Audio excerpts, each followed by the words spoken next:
403, chapter 403, 404, sorry, chapter 404 dropped today from the TCB scanlations.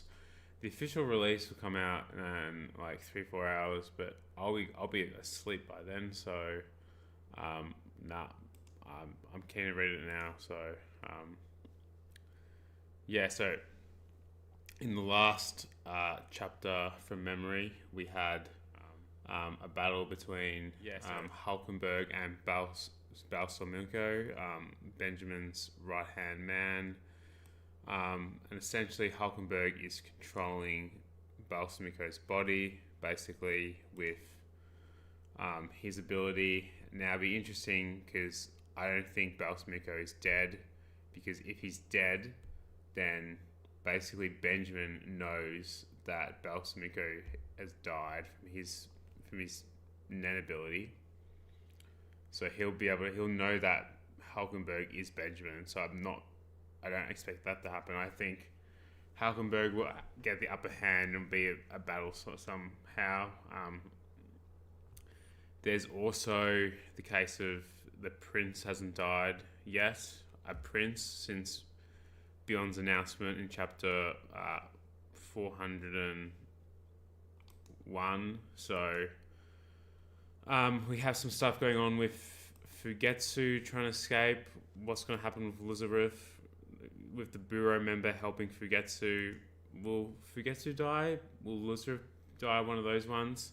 It's possible, but we'll wait and see. In a sense, I think could get a death this chapter, but likely maybe the end of the 10 chapter run. We know Togashi's completed up to 407 from the Twitter posts at the moment. So I think this chapter will also focus a lot more on Krapika as well, and Zhang Li, because the last chapter was focused a lot on Halkenburg and Benjamin and Balsamilko. So that's what I think will happen. We'll wait and see, though. So I've got the chapter up in front of me. I've linked the chapter for anyone who is watching through. So just get into it. Chapter 404, Speculation, is the name of the chapter. So, and a big thing from the last chapter was that the coins are 10 days, the 10 days of value later from memory. So a coin on the first day is 1, but that coin after 10 days is 10. So if you compound interest that, then it just gets, I can't be bothered doing the maths, but yeah. So I think we can confirm the hypothesis that the coin changes after 10 days. Typically, when conjuring objects, their limit is capped by including the choice of public ownership. This cost can be dispersed, allowing for mass materialization. Assuming that the coin changes depending on whether it belongs to you or other people, will need to test these changes, Kapika says. Let's start with easily verifiable tests. He says, does design differ between the coins in and out of your possession? Prince, mine is different from the one on the desk, the guard says to Zhang Li.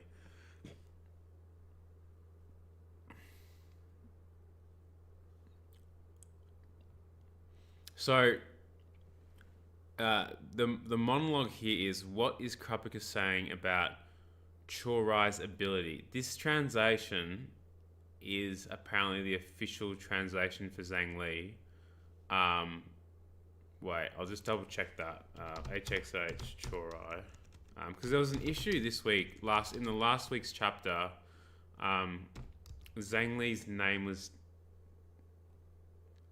changed slightly. Yeah, so they are going with Chorai from now on, which I like Zhang Li better. It's kind of disappointing, but whatever. Um, Indeed, the front is the same, but the back is completely different. Based on this, I posted that the effect must vary depending on the owner. To confirm this, could you transfer the coin on the table to your guard? All right. Then Krupka, I gift you the 10 coin. He gives the 10. Okay. Zheng Li says, this will test both potential changes to the number and design, as well as any effect from my bestowing a 10 coin to someone. 2 birds, 1 stone. Things are never simple, Krupka thinks. Understood, he says. And he picks up the coin with his chain hand and texts.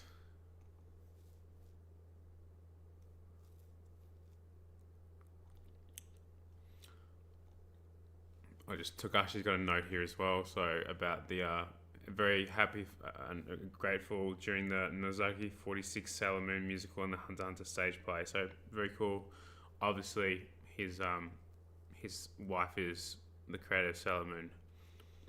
I don't want to raise suspicion by refusing it, and even if accepting it is the activation condition for a pseudo-coercive manipulation ability, the coin only has about 10 days worth of nen, which shouldn't be enough for something as powerful as a kill order.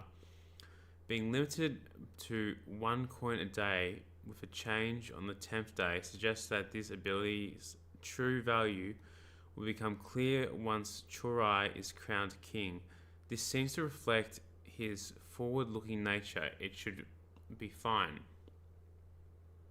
And, Zheng Li says, Krupka looks at the coin, turns around, it's his face. The number, Krupka goes, and design have both changed. The design matches the one in 10th coin. I see, Zheng Li goes. It seems that when the owner changes, both the days and its effect are reset. Krupka goes, the number and design have both changed. The design matches the one on 10th coin. I'll return ownership of this coin to the prince, Krupka goes, and see whether it changes again. Very well. The design has changed back, but the 10 remains 1. Zheng Li goes, okay, I get it now. I think I have a rough grasp on how it works. Oh, don't tell me. Zheng Li goes. Krupka goes, can we talk freely here? Zheng Li replies, I don't mind. I assure you it's not any ability Benjamin will feel threatened by. As expected, Krupka is thinking, as the third prince, he is proficient in strategy and subtle diplomacy. As long as I understand his intentions and respect the hierarchy, he's an ally. That means concealing information about weapons and threats. And Krupka says it can be inferred that Prince Zheng Li's guardian spirit beast has an accumulation type conjuration ability. The coins can be traded and the nen will increase exponentially within them if held for a long period of time, thus unlocking unique abilities within the wielder. Okay. And he continues, after about half a year, when the coin is in quintillions, the user's aura nodes will open, thus allowing them to use nen. Okay. The prince's estimate of 10 to the power of 64 may represent the number of days that are required for a wielder to use mysterious nen abilities. So 10 days. I'll just dividing those figures. This method is the most efficient way to acquire nen, which usually requires rigorous training within minimum effort and no risk. While it carries almost no risk or cost, the guardian spirit beast will demand an even price. Risk and reward. That price is likely pseudo-coercive manipulation, a form of half-compulsory loyalty towards Zheng Li. Okay, accumulation-based abilities are often found in individuals who are highly strategic and rational. In other words, this is an ability that'll bear its fruits after you've taken the throne. See, haha, I told you this power suits me. Very sinister smile from Zhang Li. It's possible to keep it's best to keep the possibility of it being a pseudo-coercive manipulation tie hidden for now. It'll only create unnecessary trouble. I'd like to observe the coins without any new development. So, obviously they're working together, but Krapika is just being a bit hesitant with Zhang Li. He's just being cautious. Zhang Li might have something just a bit. He just looks fucking. He's got something up his sleeve, like a very sinister grin. Zhang Li. Someone here must be secretly holding onto the coin that appeared on the first day. Okay. And then Krapika, sensing this guy, he's the only Nen user here who doesn't serve Zhang Li. Today is Wednesday, the 11th day of the war. Most Nen abilities with time-based conditions begin at 1. If the coins first appeared on Sunday, there should be at least 2 coins marked 10 by now. This suggests that whoever kept it secret is someone well aware of the situation and wants to keep Zhang Li in the dark. Okay? Someone who saw a coin emerge from the Zhang Li's guardian spirit beast picked it up and benefits from keeping information hidden. First Prince Benjamin's first soldier, Koventobi. The coin appears every day at 1 p.m. We can easily verify who was with Zhang Li at that time by reviewing security records, and in the event that it's discovered I've been withholding information about Zhang Li's ability, I can use Koventoba as insurance. Right, Zhang Li says. This has been rather insightful, Krapika. Now I can focus entirely on contemplating my siblings' futures. Just one thing, it's also possible that the number of coins owned could influence the ability's effects. So it'd be best in your best interest to secure the majority. Understood, Zhang Li says. He's got a very sinister smile. Like he's just hiding. So he's got maybe a second plan up his sleeve. Zhang Li, Krapika very sly as well. Zhang Li continues, I'll hand you the one that appeared today and keep the rest with me for the time being. Thank you very much, Krapika replies. He continues, please hold off a little longer on the other matter. Completing the second training session is very important to me. Very well, Zhang Li replies, the more information the better, but it's not an urgent matter. I'm more worried about you and Prince Wobble's safety. Okay, sure you are. And he's thinking, we're not equal. I understand the prince for my information is the assurance of Wobble's safety. Okay, and he continues, it's likely that others were using the first session for recon. It'd be wise to devise countermeasures immediately. Thank you for consideration. Krapika says. Now he's thinking, we've got a lot of text here. Being under Zhang Li's protection in exchange for crucial Nen-related information about the war is certainly beneficial, but it comes with significant risk. Zhang Li is one of the princes connected to the Mafia. Over 200 members of his faction are aboard the ship, which acts as a deterrent against the high-ranked princes. The balance of power between Serezhnik, Lazarus and the other underworld factions is fragile. If anything were to disrupt it, the entire situation could change drastically. Who would benefit the most from the Mafia tug-of-war breaking? Benjamin? By far, heightened conflict between Mafia families would provide sufficient grounds to justify the law.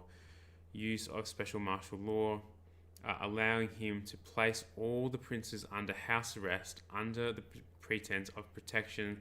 It's a powerful weapon that enables him to manipulate the situation however he feels. The Mafia is definitely a powerful weapon to use, and we've got a rope here.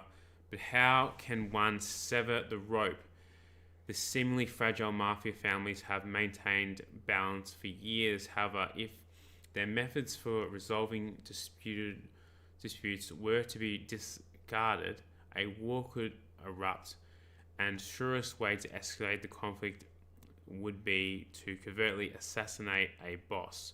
The true boss is whichever prince backs the family. If a situation arises where it appears that one of the families has assassinated a rival boss, a war would ensure, whereby justifying the declaration of special martial law. It's likely he may attempt to assassinate Zhang Lozarev or Serezhnik to create that scenario. Talking Benjamin here. Even if Zhang Li were to house and protect Prince Wobble, Benjamin wouldn't hesitate. He might even use Wobble as collateral damage to heighten the brutality and make it look like the mafia did it. Okay, this is interesting dialogue. This makes me think more likely that Benjamin will kill. Oh, I guess Benjamin will still go after that. I'm just thinking in terms of the one beyond, whoever beyond son is, one of the princes. I think Tyson's probably still maybe who I think possibly. I think anyone who they're not talking about a lot could be Tyson. I still think like Fugetsu or Lozarev will be the next to die. And here we have one of the guards, Zhang Li and Krupika. We're halfway through the chapter now. Got it on screen, and the chapter's in the description if you want to follow along. Best just follow along on the screen for the read through. It may be safer to stay in room 1014, Krupika says, where the prince's guards are constantly monitoring each other rather than risk being targeted by Benjamin in room 1003. However, the snake ability user remains a mystery. Yeah, that guard who died. I forget his name, but yeah. Mystery considering the previous instance. There's Woody. Woody died by the snake. Poor Woody. There's a chance that one of the prince's guards is plotting something. Determining which option is safer will come down to institution. No matter which path we choose, Krupika goes, we're walking on thin ice, that's for sure. You're on a tightrope, Krupika, and that ice is about to break. We've got trolley wheels, ring, ring, ring. Okay, we got Cheetle. We haven't seen Cheetle in a long time. And we got someone on the medic. We got Leroy in the background. And he's completely unresponsive. Body temp is 36.6. No convulsions of shortness of breath. It's possible he hit his head hard when he collapsed. Cheetle goes, prepare a blood test and CT scan immediately. Contact Halkenburg's guards on the first tier and ask them about the prince's condition over the past week. Also send vomit samples to get gel for examination immediately. Okay, yeah, okay. Okay, so he's not dead based on this. Balsamilko is in trouble. And Halkenburg's thinking, remember, Halkenburg is in Balsamilko's body with his ability. The peer's soul won't awaken unless I fall asleep and in coma to the diagnosis, and delaying the identification of infectious gastroenteritis works in my favor. Okay, he's got gastroenteritis. So if Halkenburg falls asleep in Balsamilko's body, then he goes into a coma until Halkenburg wakes up again. And if mother refuses an autopsy, my death will be officially dismissed as unexplained organ failure. Oh, so this is interesting. If he dies, if Balsamilko dies in Halkenburg's body, based on this dialogue, Halkenburg can't go back into the body. Mother refused an autopsy. My death will officially be dismissed as an unexplained organ failure. Unless, Halkenburg just plays it out. He dies, Balsamico, and then Halkenburg tricks Benjamin, and then somehow he goes back into the body. And then we have Halkenburg as Balsamico saying, Halkenburg vomited and was transported to an adjacent general hospital. The mission will be completed within half a day. It takes probably 12 hours from the onset of vomiting for the target to pass. Things may get complicated if the Hunter Association is involved. Benjamin's thinking, good work, he says. I'll send a team of royal and military doctors to your location. Monitor his progress. Yes, sir, he says. And he hangs up. Okay, and he's thinking Halkenburg, Shikaku and Sumidori's transfer confirmed several those are the people Halkenburg got last who died. Yeah, so from memory from that, Shikaku, one of them died, and then Halkenburg went back into his original body. I think, I can't remember exactly.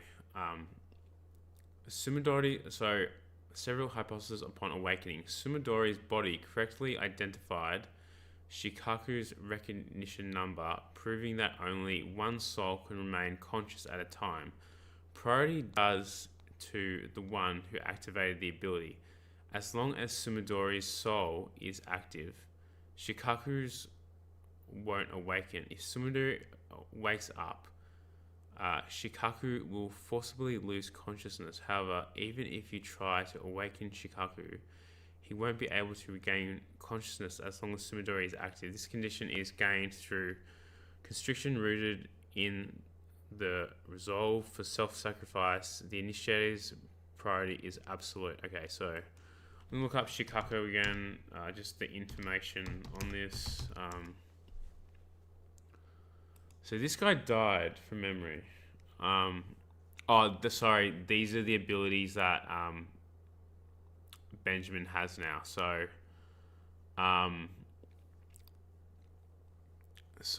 let's go to the plot. So Halkenburg is in control here.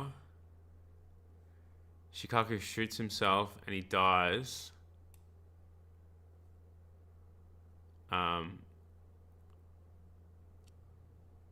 And then he goes back into his own body. His ability was a manipulator type ability. Cold Sept, to procure another Nen user's ability, he initiates it by joining his hands in front of himself, generating a flash of light. Then he forms a rectangle with his thumbs and index fingers. As he spreads them out diagonally, a rectangle of aura is created between his fingers, becoming darker and darker in color. And after the second change in shade, the preparation appears to be complete and turn the target's ability into a card. The only time it was seen in action was activated while Halkenburg was readily his own ability. Contrary to Shikaku's expectations, contact of the arrow with his aura screen did not result in him taking the prince's ability. Due to its power to pierce all defenses following Shikaku's death, his ability was inherited by Prince Benjamin. Okay.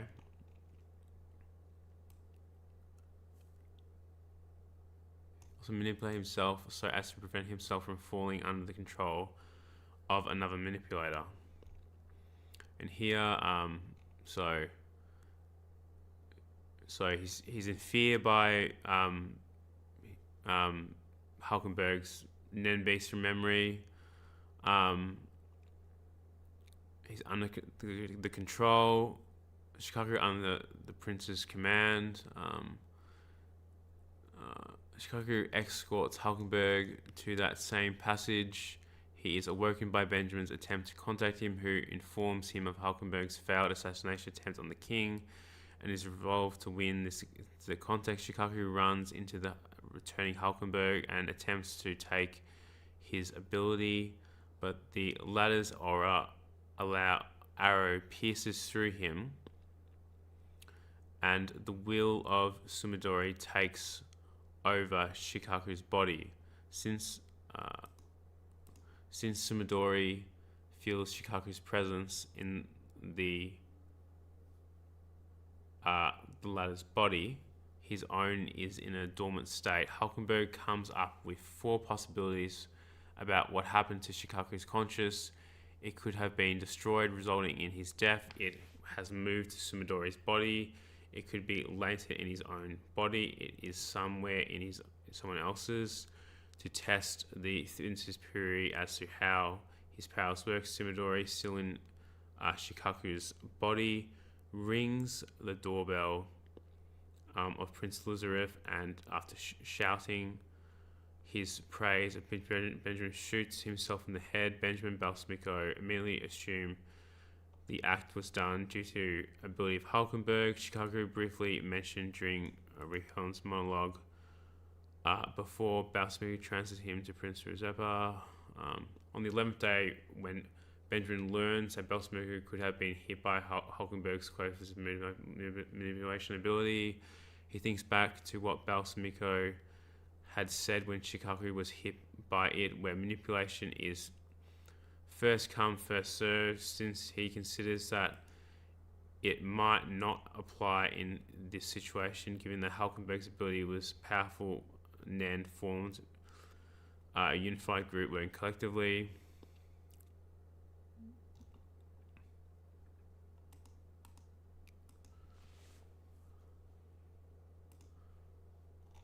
So this is Shikaku Sumidori, one of Halkenburg's guards.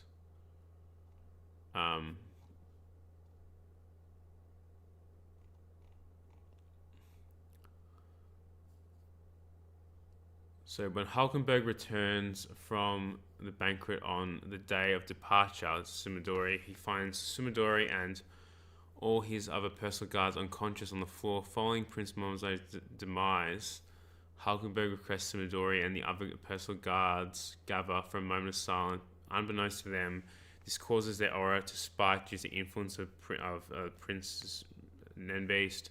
Halkenburg then leaves Sumidori on duty in the room while he heads out to talk to his father. On Friday, after Halkenburg fails to end this succession contest and resolves to win it, he transfers Sumidori's consciousness into Shikaku's body because he was in control of Shikaku through his Nenbeast. Sumidori's body goes limp while he is in Shikaku's, stands up and salutes his prince. An analysis of the neuro patterns and pulse of Sumidori's body suggests that it is in a state of slumber. Sumidori states that being in Shikaku's body feels no different than inhabiting his own. Halkenburg explains his theory as to how his ability works and asks Sumidori to verify it. Sumidori offers his cooperation after Halkenburg activates his ability a second time. Sumidori, still in Shikaku's body, rings the bell in Prince Elizabeth's room. He shoots himself in the head. Back in room 1009, his own body awakens, restrained to a chair as Prince Halkenburg demands that he recites. Okay, so based on this, if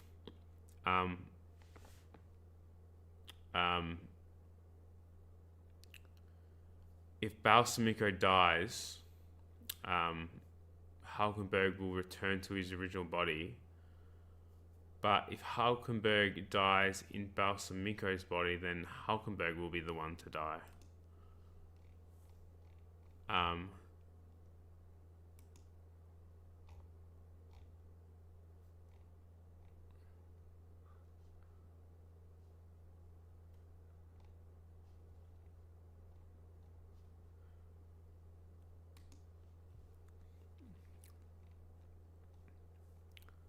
My ability is... let's read it again. Shikaku and Sumidori's transfer confirmed several hypotheses upon awakening. Sumidori's body correctly identified Shikaku's recognition number, proving that only one soul can remain conscious at a time. Priority goes to the one who activated the ability. As long as Sumidori's soul is active, Shikaku's won't awaken. Okay. Before he shot him. If Sumidori wakes up, Shikaku will forcibly lose consciousness. However, even if you try to awaken Shikaku, he won't be able to regain consciousness as long as Sumidori is active. This condition is gained through a restriction rooted in the resolve for self-sacrifice. The initiator's priority is absolute. When they switch bodies and before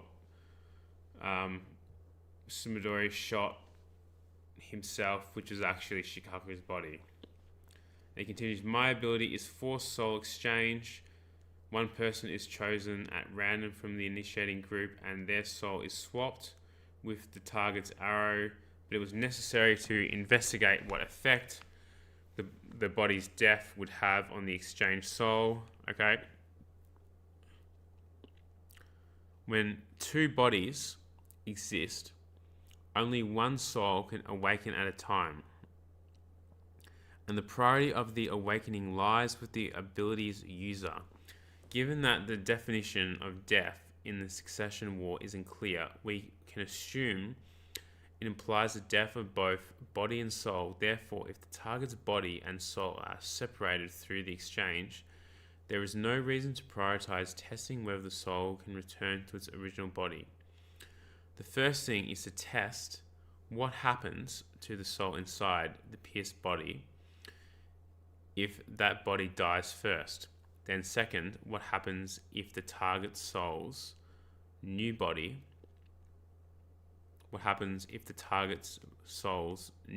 dies and has no original body to return to. And two, it's clear considering the ability was activated with the assistance of a guardian spirit beast to ensure victory in the succession war and taking into account the necessary and sufficient conditions.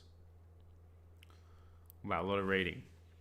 As for number one, if I ignore my emotions and focus solely on achieving my goal, it isn't a significant issue. For participation, it's likely that my ability requires people who are willing to sacrifice themselves for greater good. Therefore, the answer is self-evident. To establish an ideal nation, I must continue the fight and honor these noble sacrifices. Okay, Balsamico. The odds were slim that my soul would be chosen to switch with Balsamico, but I had accounted for this possibility in my calculation. This scenario had already been tested on the first prince's personal soldier, Victor. If the body of the initiating side dies first, so when he's in him, the target soul returns to the original body, allowing both souls to coexist. In that case, priority shifts and the target souls regains full control of their original body. So if the body of the initiating side dies first, if Halkenburg dies first, his body, the target soul returns to the original body, allowing both souls to exist. So they both come back, basically. So Halkenburg can't die in this situation. In that case, priority shifts and the target soul regains full control over their original body. Therefore, if my body dies, Balsamico's soul will return to his own body and my soul will be forced to be... Okay, so actually, yeah, what I thought earlier, if Halkenburg's body actually kaput, then Halkenburg's done and Balsamico will return to his one. That's why before my body dies, I'll have this body ingest a sedative. I can't control when Balsamico's soul will awaken, But this should give me around 10 hours after my body's death to maintain control. Because of that, my body, before my time runs out, I must make the move and win the succession war. Okay. So if he takes a pill, Balsamico is definitely going to die. Just depends whether Halkenburg will survive. I don't think his plan's going to be successful.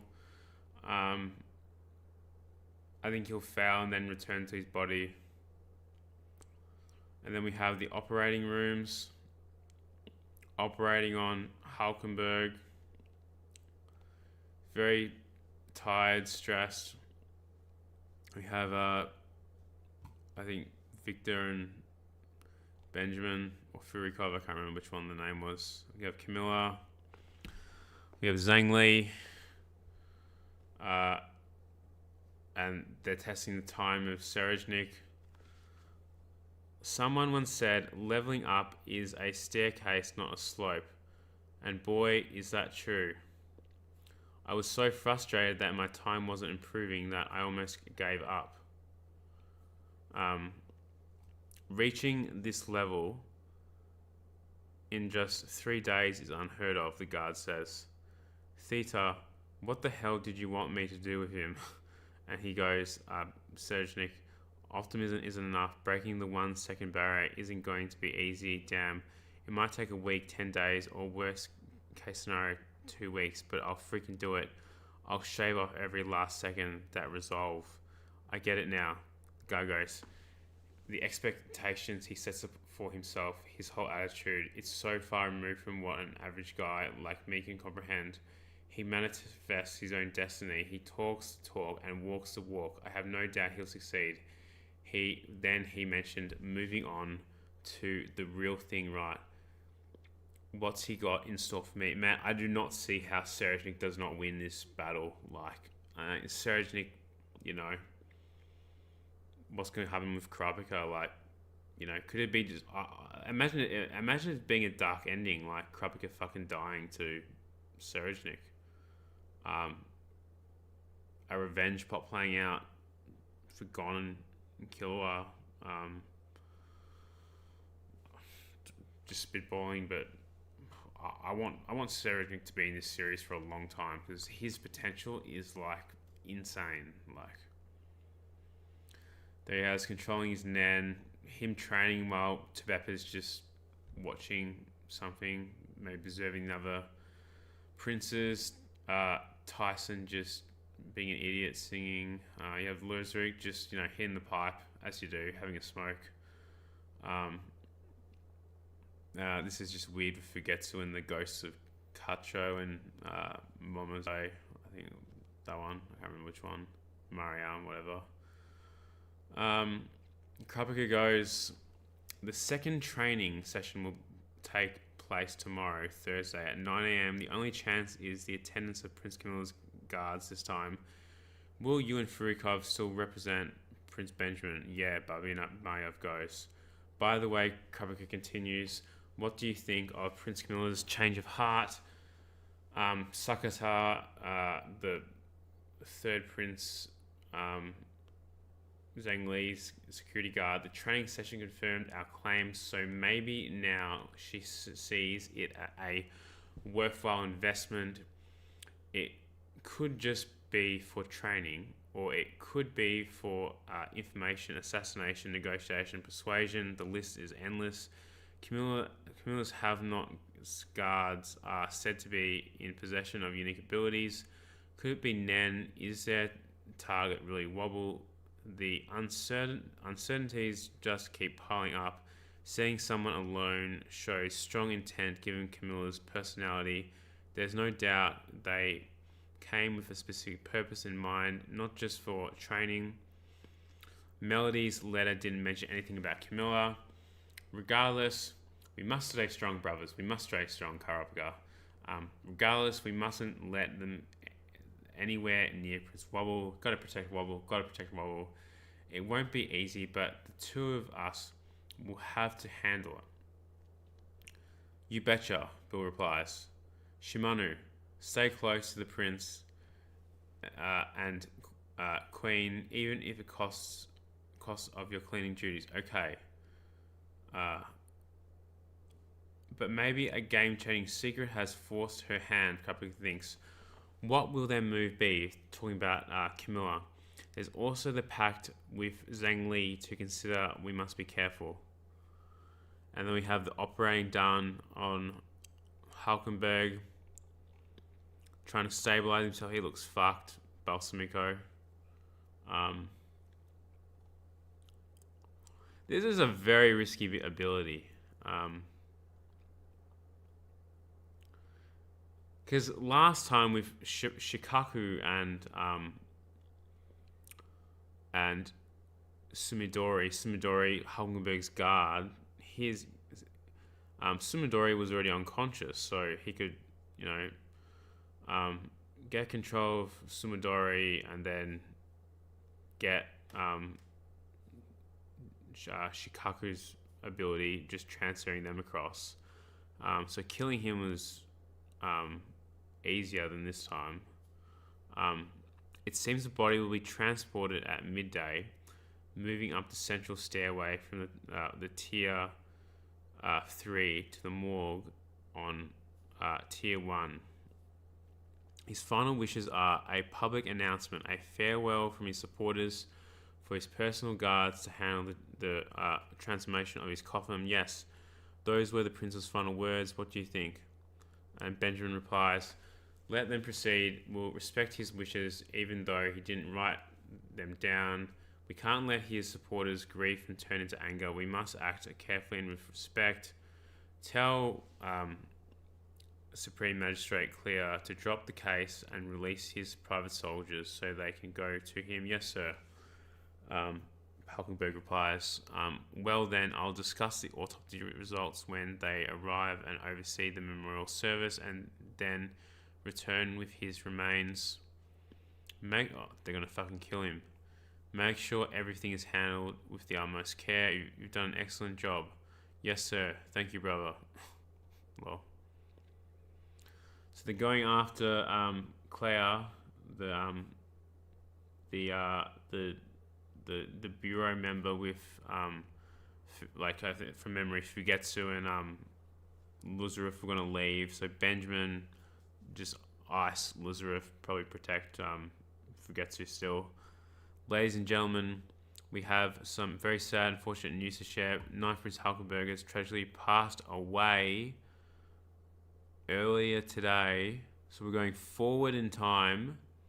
The funeral procession will commence today at noon and proceed up the central stairway towards the first tier. Okay.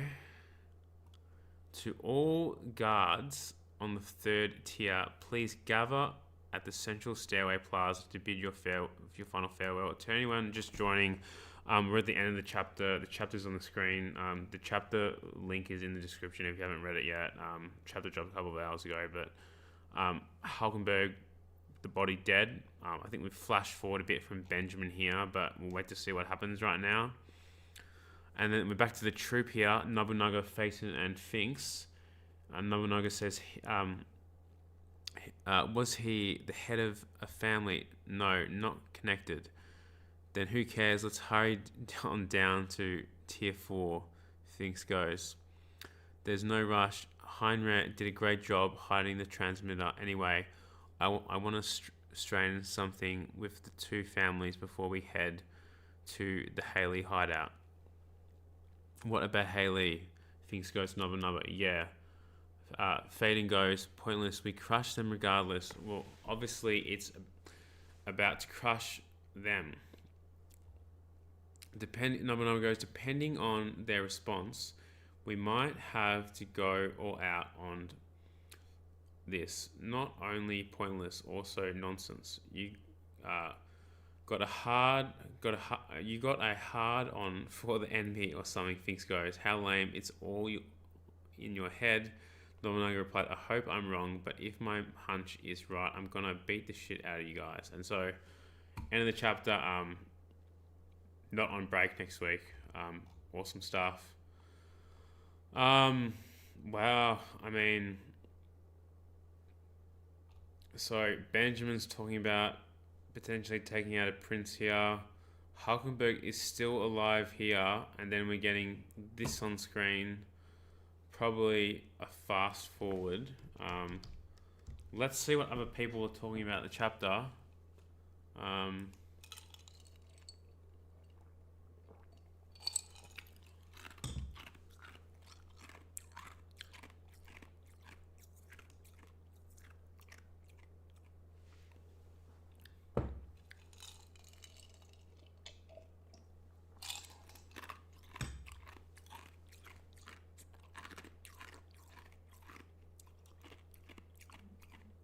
um,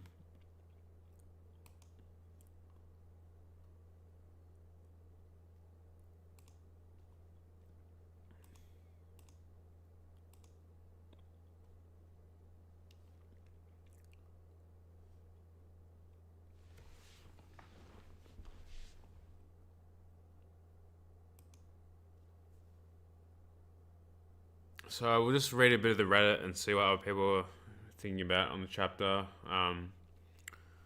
That chapter was absolutely amazing. Yeah, it was pretty dope. Halkenberg is almost frightening in his resolve, his death. Yeah, true.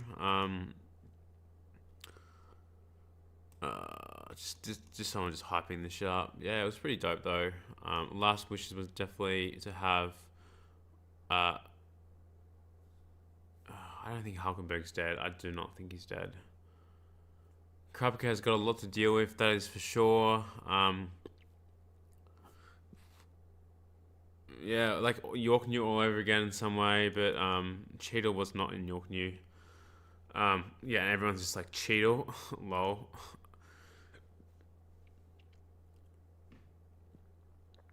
Well, these comments suck so far. Damn, yeah, wept a little reading this chapter. Between the joint coin monster, all the art of the Princess Halkenberg being one of the coldest men on the entire story. True being back next, yeah. Back.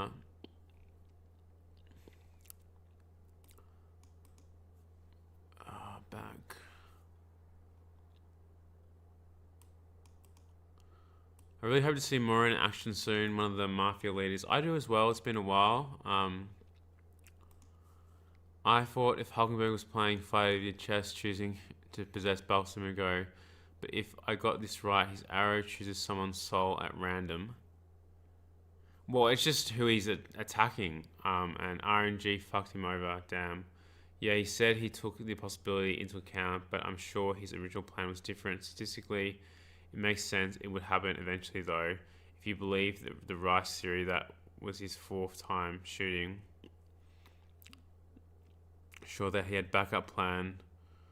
Halkenberg got to be hiding an insanely OP ability. First, his resolve is to point that he's willing to kill himself to get what he wants, and now his arrow has RNG as its limitation.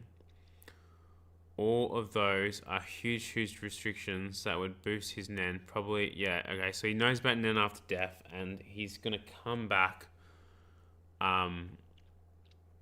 when Balsamico dies,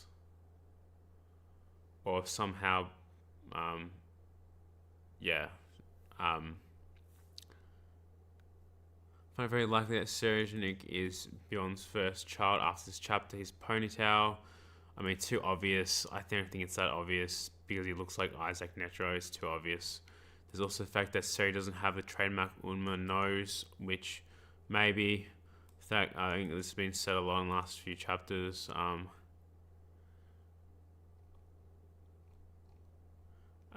Remember that Kaiser wants to kill Luzarif. Kaiser being the bureau guy, I think from memory.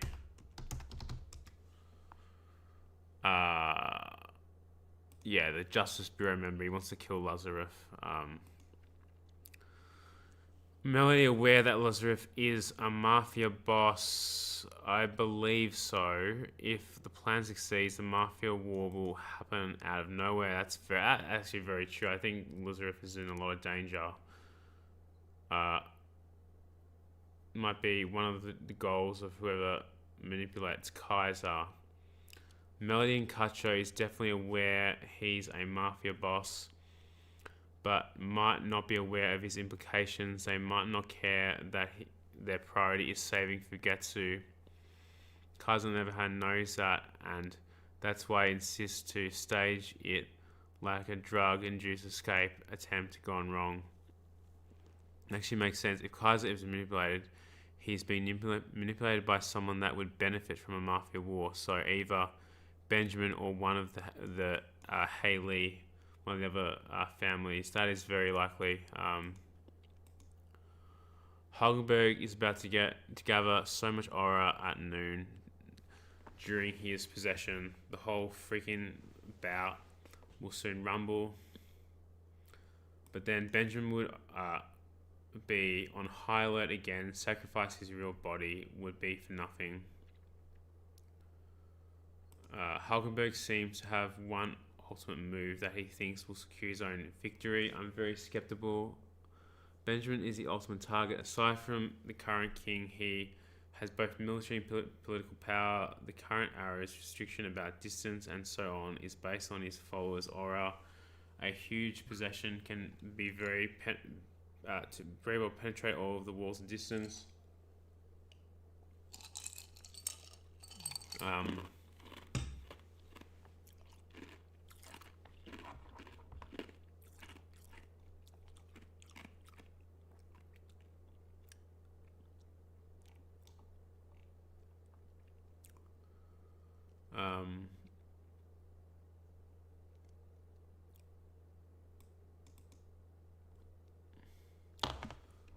Let's find more about Halkenburg.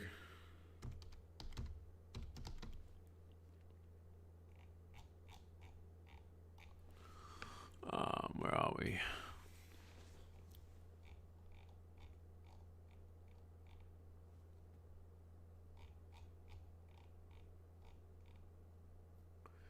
Rereading chapter 389 gives much more context. His chapter Halkenburg's bedroom plotting Camilla's guards.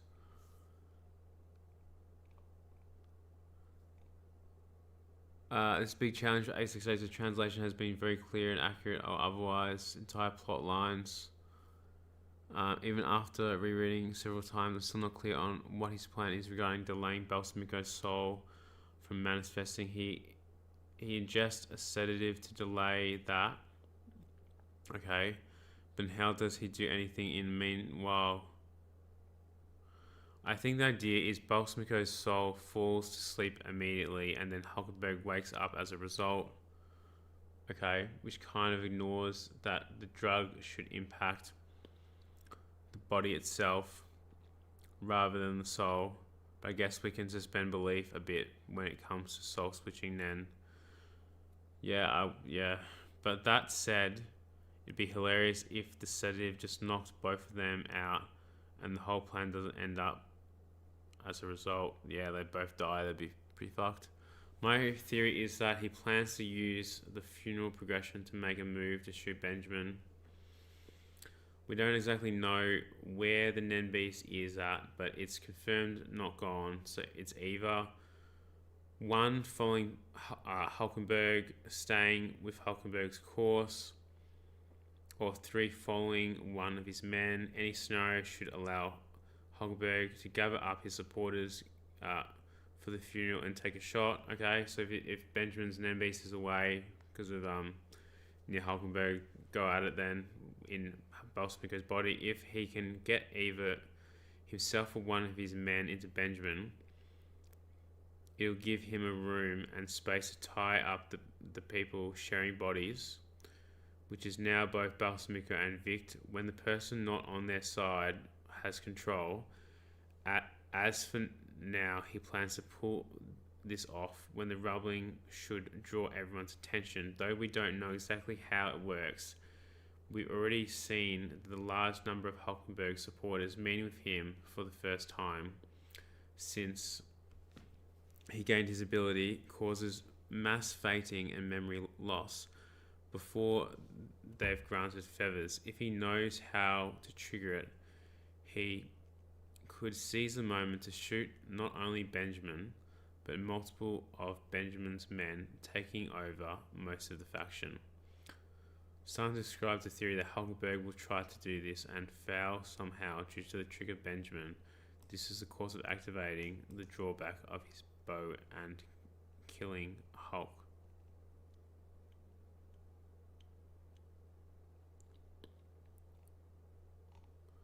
Sad news from about Halkenburg's death. Who would have thought? I don't know if this is a hint or red herring about Bjorn's kid, but Togashi is cooking either way. The fans notice Seri, very talented.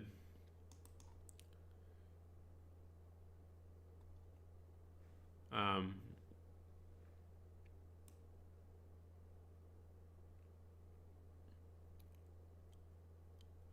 think Nesro killed a more human version of his evil grandson to save mankind, only for Serejnik to become a king or gain power to spread his evil everywhere. Sounds crazy, but first the narrative.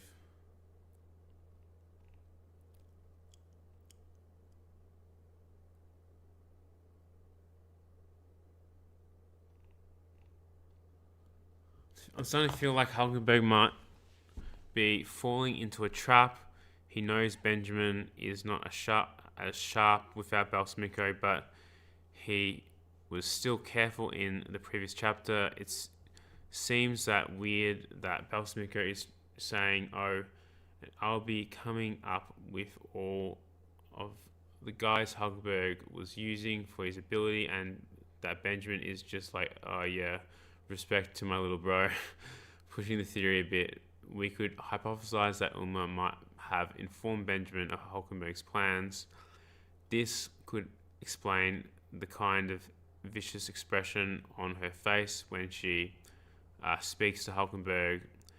That would link well with the Benjamin has a son theory. In any case, I think Benjamin is playing dumb in this chapter and is aware that Balsamico is being controlled. I think so as well.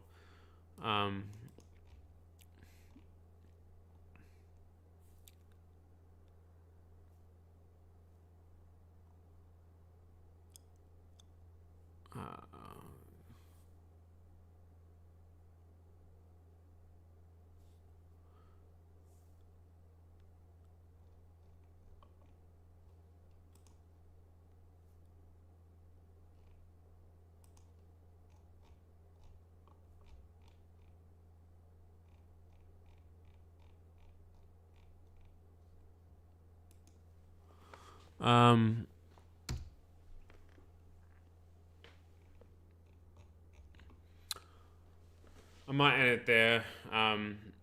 Cool chapter. I think Luzarif is in trouble next week. If the bureau member is being manipulated, if Benjamin is going to go there, a mafia war could start out, and Halkenburg dead, then become stronger after death, come back alive. He's in Balsamico's body at the moment. Does he kill Benjamin? I think he gets the upper hand, and then Benjamin has something up his sleeve, another hidden ability, or his Nen beast somehow, something like that, and stops him. Halkenburg goes back in his own body. Bam, it failed for Halkenburg, but he survives and learns more on how to beat Benjamin. Maybe that could be a possibility. Pretty cool chapter. Yeah, so with that being said, you can watch the whole stream back. I'm going to read the chapter again tomorrow, when in like 7-8 hours when the official release drops. But thanks for watching. Share the video, like, comment, subscribe, and have an awesome one. Thanks guys. Have an awesome day.